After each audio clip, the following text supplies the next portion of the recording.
escola do mundo, onde eu posso ensinar e aprender. A palavra da sabedoria é a nossa EBD.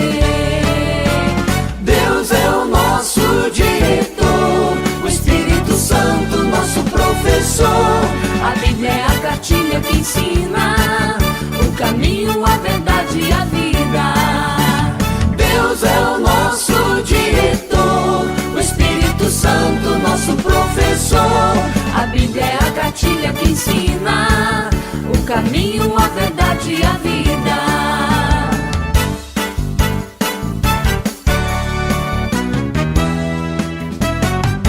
Na manhã de domingo eu estudo, quero mais de Deus conhecer. Acenda a luz para o seu caminhar, venha para a EBD. Deus é o nosso diretor, o Espírito Santo nosso professor. A Bíblia é a cartilha que ensina o caminho, a verdade e a vida. Deus é o nosso diretor, o Espírito Santo nosso professor. A Bíblia é a cartilha que ensina o caminho, a verdade e a vida.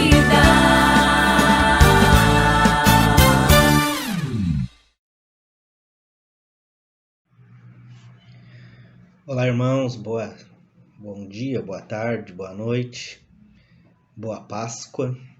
Estamos mais uma vez aqui para nossa escola dominical virtual.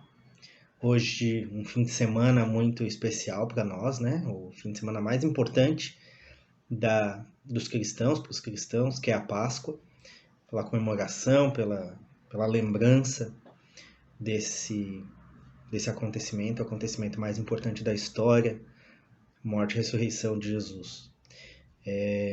Nesse dia, nós vamos estudar capítulo 14, vamos começar a estudar o capítulo 14 de João, daqui a pouco a gente fala sobre isso. Já vai abrindo aí a sua Bíblia. Mas antes da gente ler o texto, estudar, gostaria de deixar o convite para o nosso culto presencial, que está voltando a acontecer nesse dia, nesse domingo. Se você não tem oportunidade de ir nessa semana, converse com o nosso pastor. Nós já estamos voltando aos cultos presenciais, domingos às 10 horas da manhã, no nosso salão social. E caso você prefira não ir ou não possa ir ainda ao culto presencial, nós continuamos transmitindo o culto às 19 horas através do Facebook, ok? Então, antes de iniciarmos a nossa aula, vamos ouvir uma canção.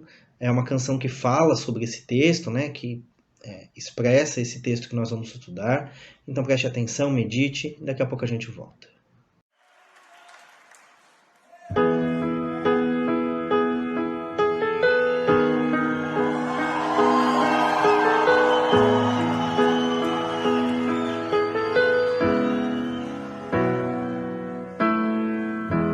Não se turbe o vosso coração, crede em Deus e também em mim.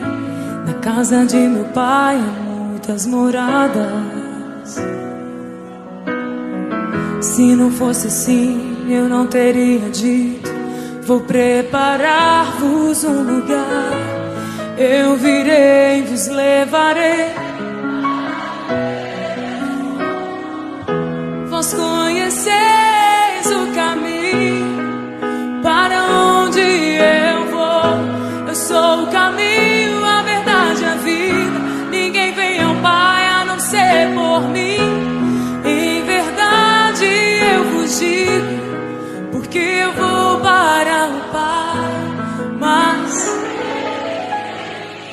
obras maiores fará.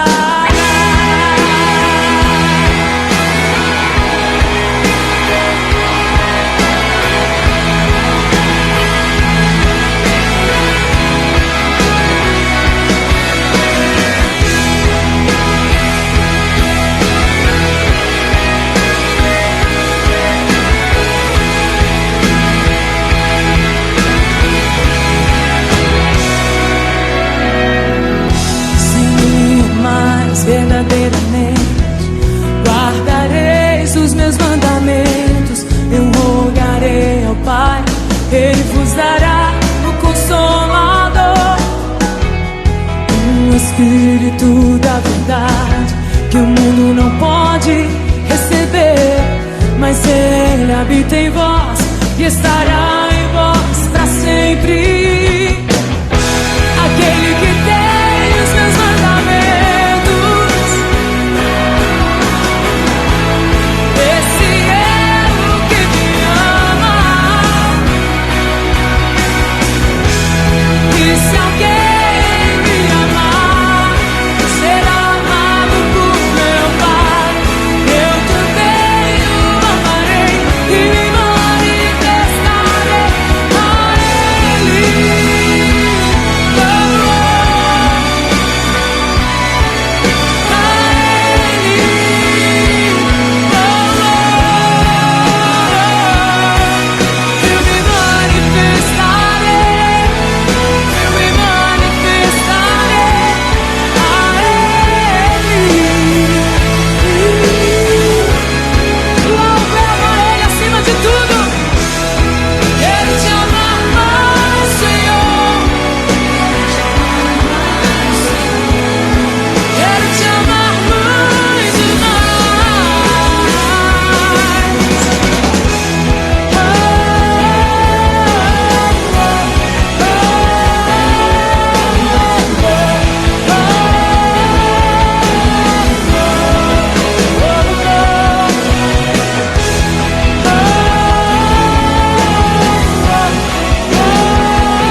Então, tendo ouvido essa canção, meditado nela, vamos iniciar o nosso estudo de hoje. Nós vamos dar João capítulo 14. Hoje nós vamos do versículo 1 ao versículo 15, primeira parte desse texto. Então, eu vou ler para vocês aqui, vou ler na minha Bíblia, na versão que eu estou usando para preparar o estudo. Acompanhem comigo e eu vou deixar um desafio, que durante a semana ou logo após esse estudo, que você leia esse trecho todo. Tanto o capítulo 14, pode já ler o capítulo 15, 16, 17 também, porque fazem parte da mesma fala de Jesus. Então, no teu tempo de meditação, no teu tempo ali devocional, se você puder ler esses capítulos durante essa semana, vai nos ajudar na compreensão do texto. Tá? Você pegou sua Bíblia? João, Evangelho de João, capítulo 14, eu vou começar do versículo 1, que diz assim: Não se turbe o vosso coração, credes em Deus, crede também em mim.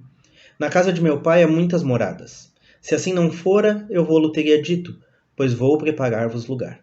E quando eu for e vos preparar lugar, voltarei e vos receberei para mim mesmo, para que onde eu estou, estejais vós também. E vós sabeis o caminho para onde eu vou. Disse-lhe Tomé: Senhor, não sabemos para onde vais, como saber o caminho? Respondeu-lhe Jesus: Eu sou o caminho e a verdade e a vida. Ninguém vem ao Pai senão por mim. Se vós me tivesseis conhecido, conheceríeis também a meu Pai. Desde agora o conheceis e o tendes visto. Replicou-lhe Filipe: Senhor, mostra-nos o Pai, e isto nos basta. Disse-lhe Jesus: Filipe, há quanto tempo estou convosco e não me tens conhecido? Quem me vê a mim, vê o Pai. Como dizes tu, mostra-nos o Pai? Não crês que eu estou no Pai e que o Pai está em mim? As palavras que eu vos digo, não as digo por mim mesmo, mas o Pai, que permanece em mim, faz as suas obras. Crede-me que estou no Pai, e o Pai em mim. Crede ao menos por causa das mesmas obras. Em verdade vos digo que aquele que crê em mim, fará também as obras que eu faço, e outras maiores fará, porque eu vou para junto do Pai. E tudo quanto pedirdes em meu nome, isso farei, a fim de que o Pai seja glorificado no Filho. Se me pedirdes alguma coisa em meu nome, eu o farei. Se me amais, guardareis os meus mandamentos. Amém? Vamos orar antes de falar sobre o texto? Senhor nosso Deus, nós te agradecemos, Pai, porque o evangelista João foi capacitado pelo Senhor para registrar essa fala de Jesus, e nós podemos, nesse momento, nos transportar para dentro daquela sala onde Jesus estava com seus discípulos e ouvir essas palavras para o nosso consolo, para nos abençoar, Pai. Te pedimos, Pai, que o estudo de hoje sirva para aquecer o nosso coração, para aumentar a nossa fé, Pai. Em nome de Jesus. Amém. Então, estamos falando sobre o capítulo 14 de João. Nos últimos 2 meses nós estivemos, em fevereiro e março, né, estudando o Evangelho de João, primeiro com o diácono Leandro, depois, mês passado, com o pastor Renato.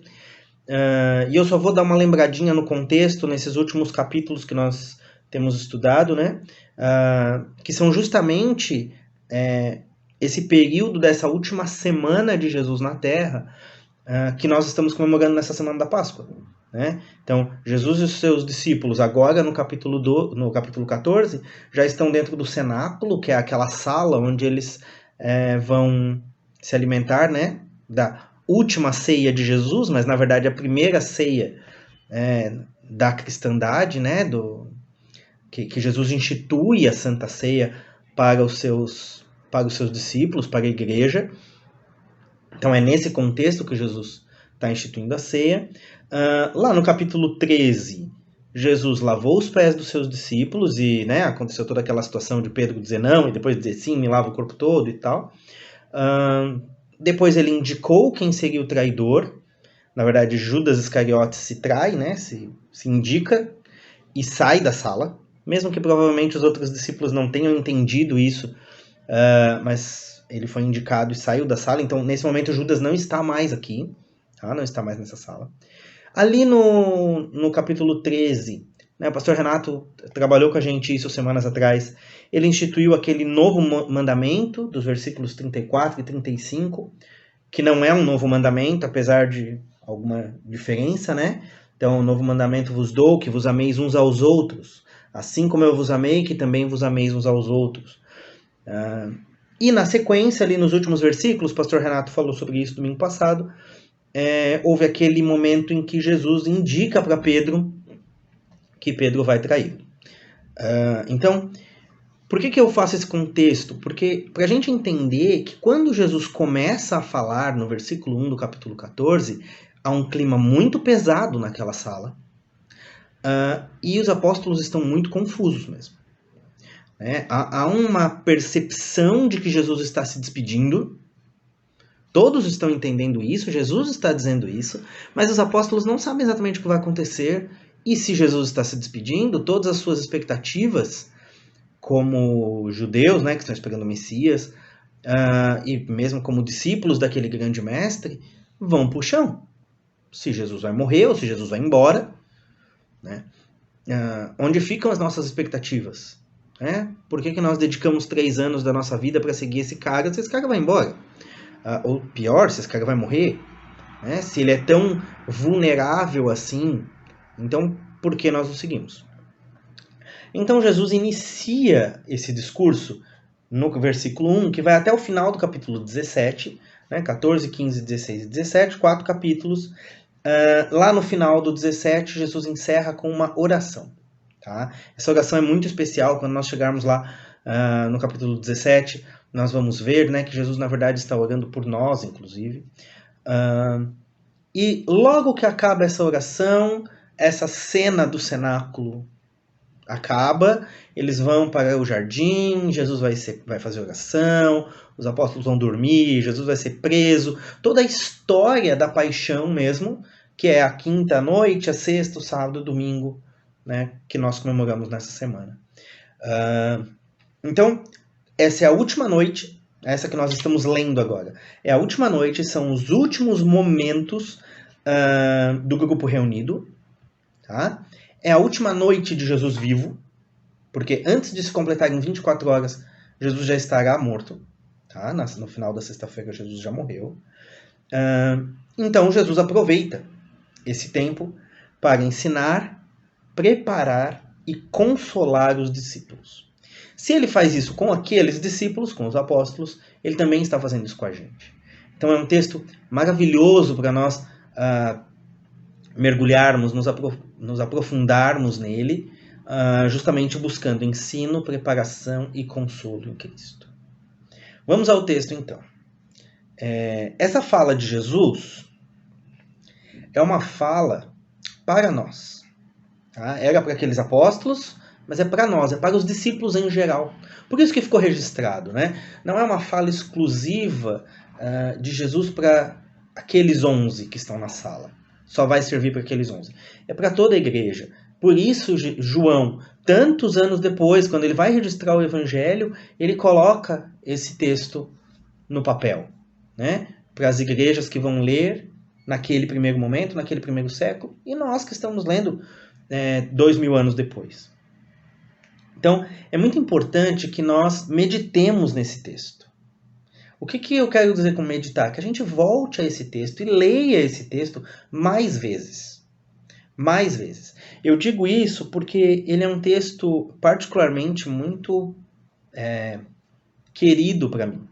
É o primeiro texto que eu decorei da Bíblia, né? Hoje eu não saberia talvez dizer o texto inteiro, completo, mas é um texto que eu decorei lá, criança, no começo da adolescência talvez. Eu decorei o texto todo e essas expressões que o texto traz são muito importantes. São muito importantes para a vida de um cristão. Então elas voltam. Se isso está na minha mente, isso volta quando eu preciso de consolo, quando eu preciso de segurança. São palavras que estão sempre presentes. E é o poder da palavra de Deus nas nossas vidas. Aqueles 11 discípulos, eu vou reiterar isso, aqueles 11 discípulos estavam tristes, confusos, angustiados. Mas a igreja hoje também está. E eu não digo isso só por causa da pandemia, ou só porque não temos cultos presenciais, ou só porque estamos fazendo as aulas nesse formato virtual. Não é só por isso. A igreja é perseguida no mundo. E não é de hoje. Não está sendo perseguida na sua cidade, na nossa cidade, mas está sendo perseguida em tantos lugares. A igreja sofre porque o mundo a odeia. E a odeia porque odeia Cristo. Então, a igreja sempre precisa dessas palavras de consolo. Sempre precisa dessas palavras de Jesus. A igreja participa com Cristo do seu sofrimento. Do mesmo jeito que os apóstolos participavam com Cristo naquele momento do seu sofrimento. Mas a igreja também participa com Cristo da sua glória. Nós vamos ver isso logo agora nos primeiros versículos. Então é interessante que nós estejamos lendo esse texto justamente neste momento.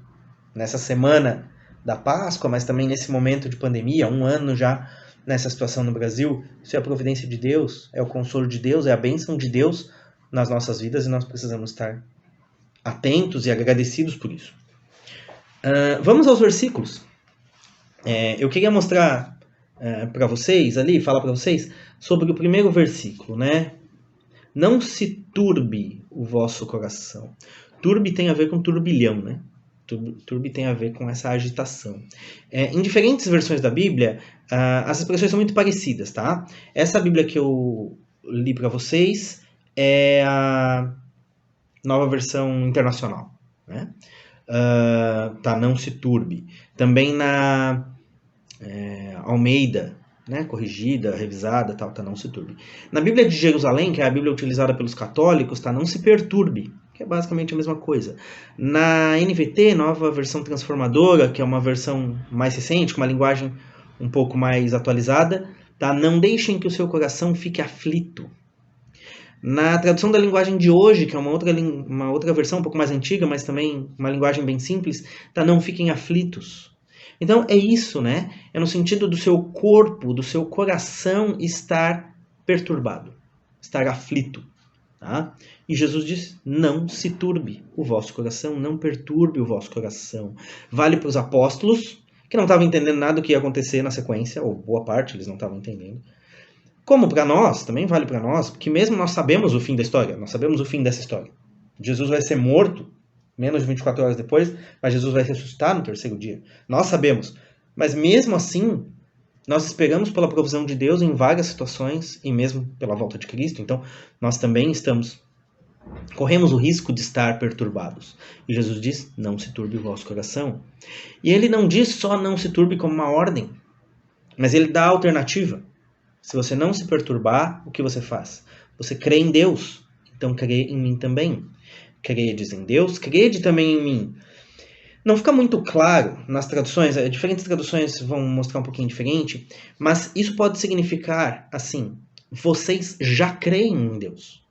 Porque o caso dos discípulos, né? Todos eles eram judeus, e todos eles já demonstraram ali crer em Deus. Então, se vocês já creem em Deus, creiam em mim também. E aí ele vai explicar na sequência por que ele se associa com Deus. E pode significar: creiam em Deus Pai e creiam também em mim. Como as duas alternativas, né? Crer é a alternativa à perturbação. É muito interessante que durante todo esse capítulo, e os capítulos seguintes, até o 17, Jesus sempre vai reivindicar na frente dos seus discípulos, de uma forma muito clara, que ele é Deus. Ele faz parte da Trindade. Ele está em Deus. Deus está nele. A palavra de Deus está nele. Isso ele vai repetir várias vezes. E tudo está resumido em crer. Então, vamos lá voltar às nossas primeiras lições, né? O objetivo do livro de João é que vocês creiam que Jesus Cristo é o Filho de Deus, o Messias enviado.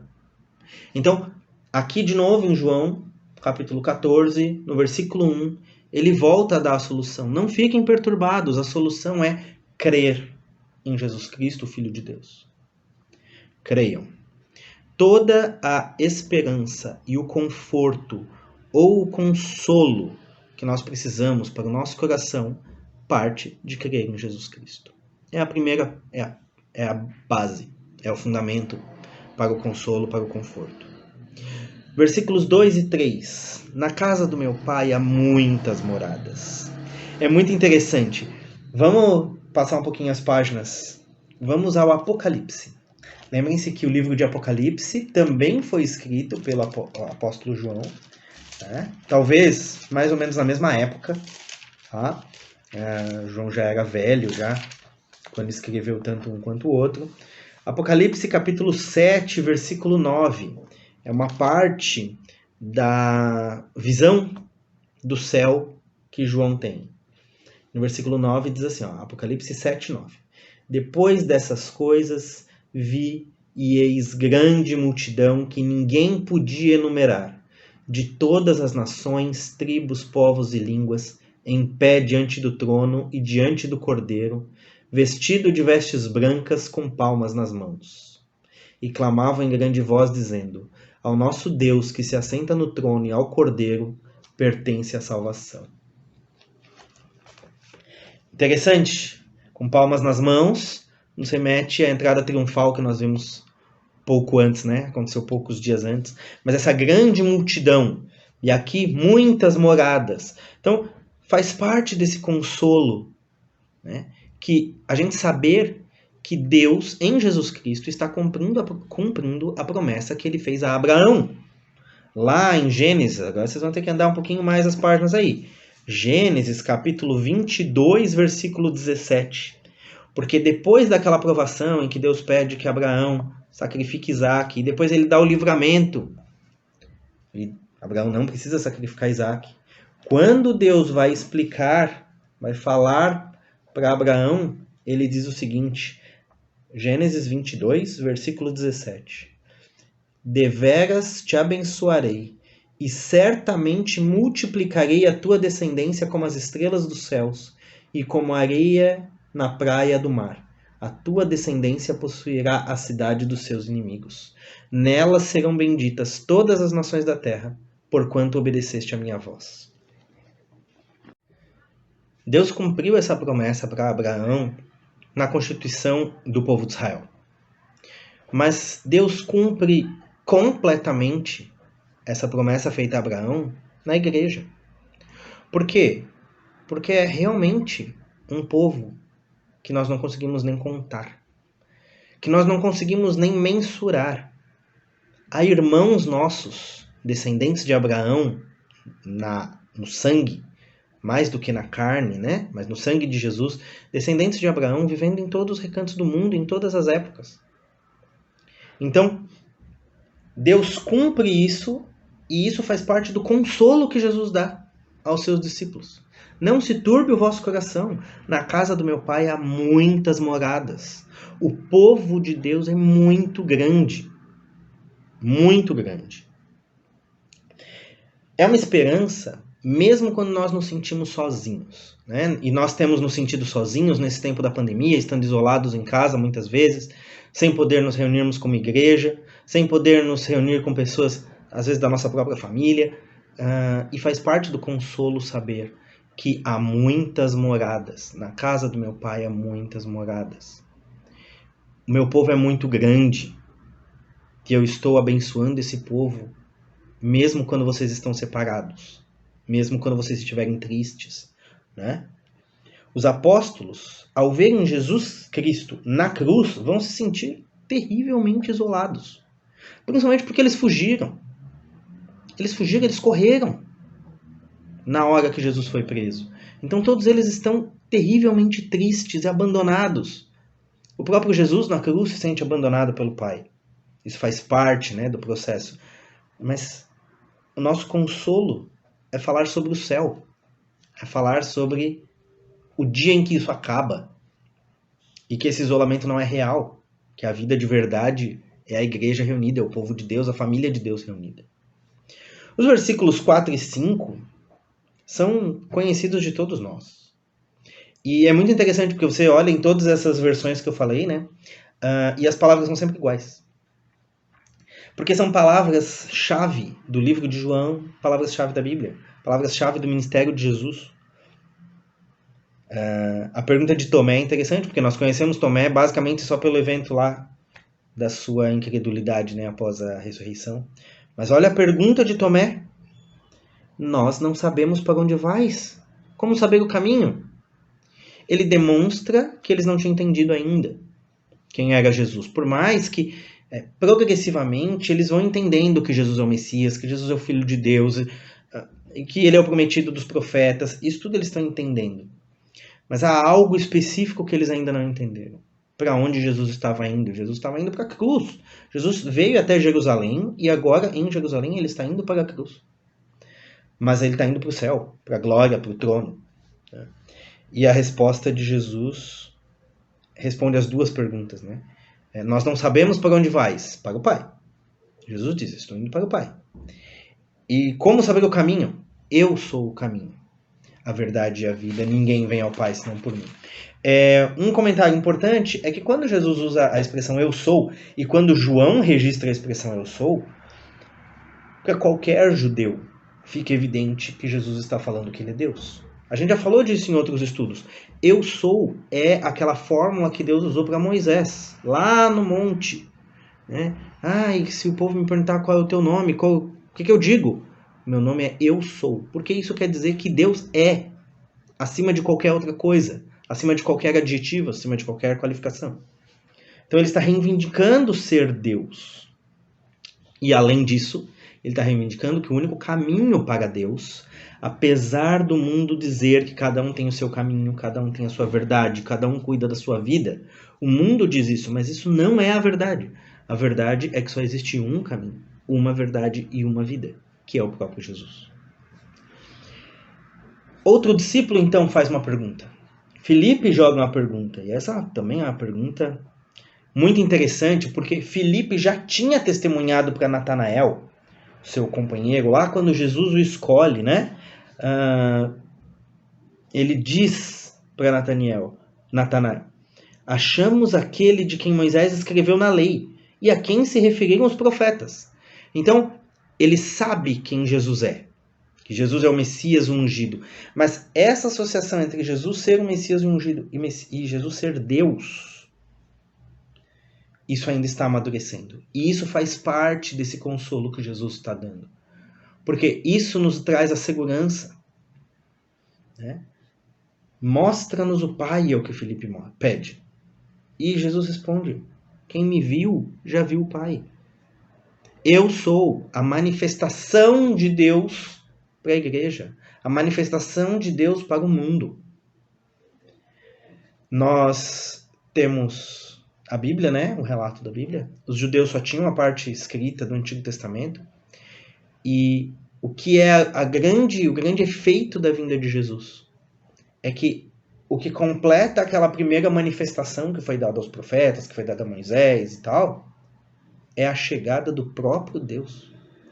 Então, ele é o verbo, lá que João fala no começo do livro, né? Se completa aqui essa ideia.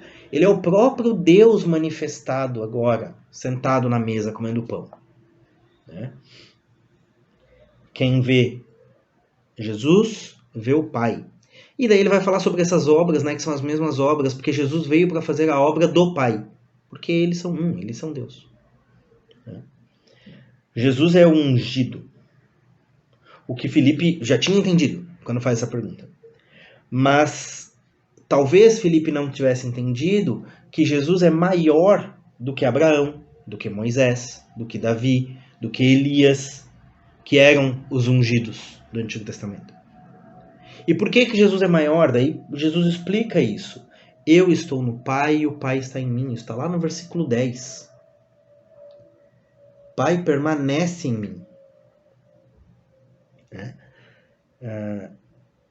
Jesus ainda vai explorar muito mais isso na continuidade desse capítulo. Isso tem muitas consequências, né? E daqui a pouco nós vamos falar também do Espírito Santo. Mas acho que a gente encerra esse estudo de hoje, ali nos últimos versículos, né?